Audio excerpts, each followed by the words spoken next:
கூட்டணியிலே அதிக முரண்பாடு இருக்கிற கூட்டணி எது என்கிற கேள்வியை வைத்து விவாதம் நடத்தப்படுகிறது.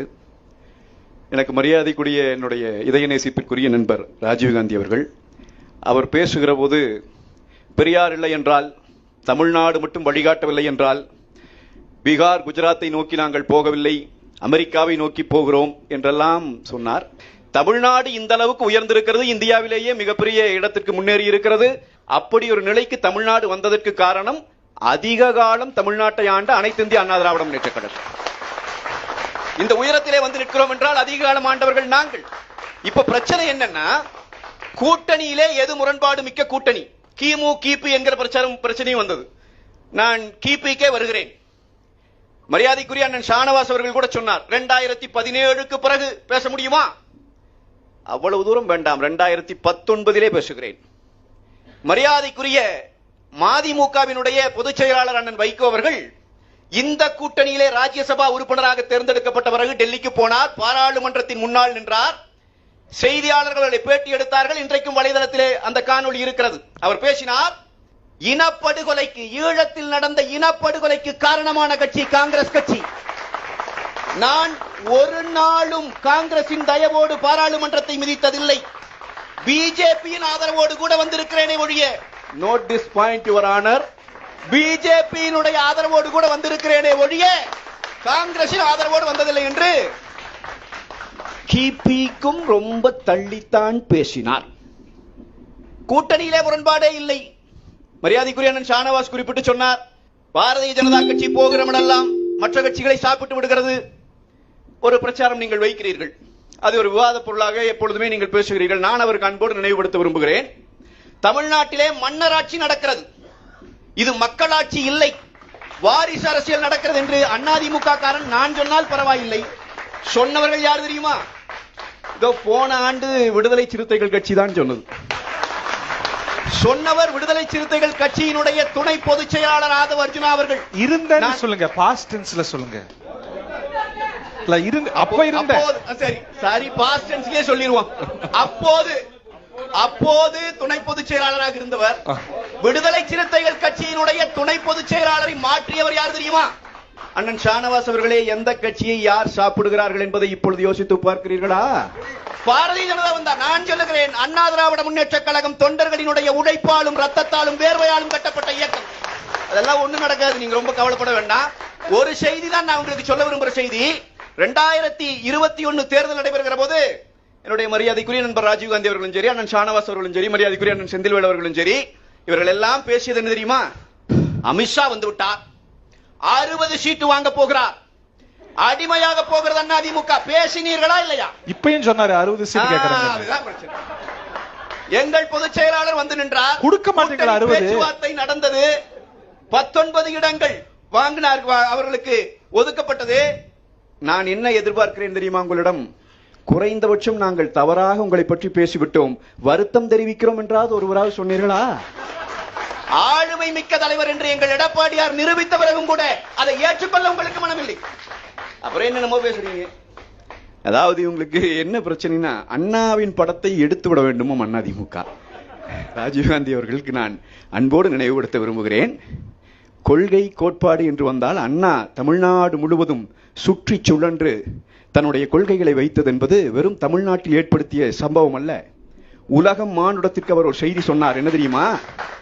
மிட்டா மிராசுகளும் பண்ணையார்களும் ஆட்சி அதிகாரத்தை பரம்பரையாக அனுபவித்துக் கொண்டிருக்கிற இந்த கொடூரம் நீக்கப்பட்டு உண்மையான குடியாட்சி அமுல்படுத்தப்பட வேண்டும். ஒரு கிளை செயலாளராக இருக்கிறவன் சாதாரண குடிமகனாக பிறந்தவன் நாட்டின் உயர் பதவியை அடைய வேண்டும் என்பதற்காக அண்ணா அவர்களால் உருவாக்கப்பட்ட இயக்கம் திமுக. இன்னைக்கு அந்த கொள்கை எந்த கட்சியிடம் இருக்கிறது என்பதை நான் ராஜீவ்காந்தி அவர்களினுடைய கவனத்திற்கே விட்டுவிடுகிறேன். கொள்கையில் தான் கூட்டணி என்று நீங்கள் புரிந்து கொள்வீர்கள் என்றால், இந்தியாவையே இரண்டாக பிளந்து நிறுத்திய 2 கட்சிகள் காங்கிரசும் கம்யூனிஸ்டும். இந்திய விடுதலைக்கு பிறகு நேர் எதிர் துருவத்தில் நின்றவர்கள். கிமுவிலும் சரி கிபியிலும் சரி, அவர்கள் கொள்கை மாறிவிட்டதாக என்றைக்காவது பேசியது உண்டா? கொள்கை அப்படியே தான் இருக்கிறது. ஆனால் இந்தியாவிலே இருக்கிற சில பிரச்சனைகளை முன்னிறுத்தி இதற்காக ஒன்றுபடுகிறோம் என்று சொல்லுகிறார்கள் இல்லையா? அதை போல தமிழ்நாட்டில் இன்றைக்கு நடக்கிற மக்கள் விரோத இந்த அரசாங்கத்தை அப்புறப்படுத்த வேண்டும் என்கிற ஒற்றை நோக்கத்தில் திமுகவுக்கு எதிரான கட்சிகளை எங்கள் புரட்சி தமிழர் எடப்பாடியார் ஒன்றிணைக்கிறார். இதுதான் கூட்டணி. அமித்ஷா ஒன்றிணைக்கலையா? நாங்க தான் ஒன்றிணைக்கிறோம். இதுதான் பிரச்சனையே. ஹரி அவர்களுக்கு இந்த சந்தேகம் ஏன் வருகிறது என்றால், வலிந்து இப்படி ஒரு பிரச்சாரத்தை இவர்கள் தொடர்ச்சியாக வைக்கிறார்கள். உங்களுக்குள்ளே இருக்கிற கூட்டணி முரண்பாட்டை நான் சுட்டிக்காட்டி விட்டேன். எங்களுக்குள்ளே இருக்கிற கூட்டணி முரண்பாடு என்பது மீண்டும் மீண்டும் சொல்லப்படுவது கூட்டணி ஆட்சி சொல்லிட்டாரு அமித்ஷா. அமித்ஷா வந்து 60 சீட் போயிருமே. இப்படிதான் காலகாலம். நான் சொல்றேன், கூட்டணி ஆட்சி இல்லை என்பதை எங்கள் பொதுச் செயலாளர் புரட்சி தமிழர் எடப்பாடியார் மிக தெளிவாக சொல்லிவிட்டார். அண்ணா திராவிட முன்னேற்ற கழகம் தனித்த ஆட்சி அமைக்கும். எங்கள் பொதுச் செயலாளர் எடுக்கிற முடிவுதான் கூட்டணியின் முடிவு என்று பாரதிய ஜனதா கட்சியின் தமிழ்நாடு தலைவரும் சொல்லிவிட்டார். இதுதான் நிலைப்பாடு. இதுல ஏதாவது பிரச்சனை இருக்குதா? அதெல்லாம் அங்க வரட்டும். நான் உங்ககிட்ட கேட்கறது, கூட்டணி ஆட்சி வந்துடக்கூடாதுன்னு இவ்வளவு கொதிக்கிறீங்களே, கிமு தான் கொஞ்சம் பொறுத்துக்கோங்க. 1980 நடந்த சட்டமன்ற தேர்தலில் புரட்சி தலைவர் எம்ஜிஆர் அவர்கள் வெற்றி பெற்றுவிடக் கூடாது என்கிற ஒரே நோக்கத்திற்காக, ஹரி உங்களுக்கு நல்லா தெரியும், தமிழ்நாட்டில் 118 சீட்டு ஜெயிச்சா தான் தனித்த ஆட்சி இல்லையா? திமுக எத்தனை தொகுதியில் நின்னுச்சு? 112 தொகுதியில் நின்னுச்சு திமுக. கூட்டணி ஆட்சி. நேருவின் மகளே வருக, தமிழ்நாட்டிலும் நிலையான ஆட்சி தருக. பேசியவர் யாரு? நீங்கள். இன்றைக்கு எங்களை வந்து கூட்டணி ஆட்சிக்கு நான் தெளிவாக சொல்லுகிறேன், நிமிர்ந்த முதுகோடு நாங்கள் நிற்கிறோம். அண்ணா திராவிட முன்னேற்ற கழகம் நிற்கிறது. மிக தெளிவாக சொல்லுகிறேன், அண்ணா திராவிட முன்னேற்ற கழகம் தனித்து ஆட்சி அமைக்கும். அவ்வளவுதான். என்ன பெரிய மறுபடியும் இதே பேசிட்டு இருந்தா உண்மையாக போதா இது? அதே மாதிரி நான் சொல்லுகிறேன், அண்ணா திராவிட முன்னேற்ற கழகம் எங்கேயும் கொள்கையை சமரசம் செய்த கட்சி அல்ல. அண்ணன் கூட கேட்டார், பிஜேபி சொன்னதை ஏதாவது அதிமுக மறுத்திருக்கா? அதிமுக சொன்னதை ஏதாவது பிஜேபி கேட்டிருக்கா? நான் சொல்லுகிறேன், நாங்கள் ஆட்சியில் இருக்கும் போது, அதிமுக ஆட்சியில் இருக்கும் போது, பிஜேபியோட கூட்டணியில இருக்கிற போதுதான் பிஜேபி அந்த இருமொழி மும்மொழி கொள்கை என்பதை முன்மொழிந்தது. புதிய கல்வி திட்டத்தை கொண்டு வந்தது. இந்தியாவிலேயே முதலமைச்சர் புரட்சி தமிழர் எடப்பாடியார் அன்றைக்கு அறிவித்தார், தமிழ்நாடு இருமொழி கொள்கையிலே தொடரும், மும்மொழியை அனுமதிக்க மாட்டோம். கொள்கையில் மாறுபாடு, குறைந்தபட்ச செயல் திட்டத்தின் அடிப்படையில் கூட்டணி. அவ்வளவுதானே. போய் டெல்டா மாவட்டங்கள்ல மீத்தேன் எடுக்கிற திட்டத்துக்கு கையெழுத்து போட்டு வந்தீங்க. காங்கிரஸ் கொண்டு வந்துச்சு, ஸ்டாலின் கையெழுத்து போட்டார். பாரதிய ஜனதா கூட்டணியில இருந்து போனது, நாங்கள் ஆட்சியிலே பங்கெடுக்கவில்லை, ஆட்சி செய்கிற பாரதிய ஜனதாவும் நாங்களும் எடுக்கணும் தான் நினைக்கிறோம். ஒரே ஒரு மனுஷன் தான் சொன்னார், சோழர் ஆண்ட பூமி, விவசாயிகளை அகதிகளாக வெளியேற்ற நான் அனுமதிக்க மாட்டேன், பாதுகாக்கப்பட்ட வேளாண் மண்டலமாக்குகிறேன். பாரதிய ஜனதா எதிர்த்து தான் செஞ்சோம். 7.5 விழுக்காடு உள்இட ஒதுக்கீடு அரசு பள்ளி மாணவர்களுக்கு கொண்டு வந்தோம். ஆளுநர் கையெழுத்து போடவில்லை.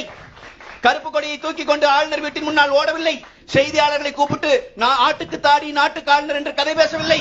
அரசியல் அமைப்பு சட்டம் முதலமைச்சருக்கு கொடுத்திருக்கிற உரிமையை பயன்படுத்தினோம். அவசர சட்டம் போட்டார். எடுத்து பாருங்கள், இந்தியாவிலே முதல் முறை.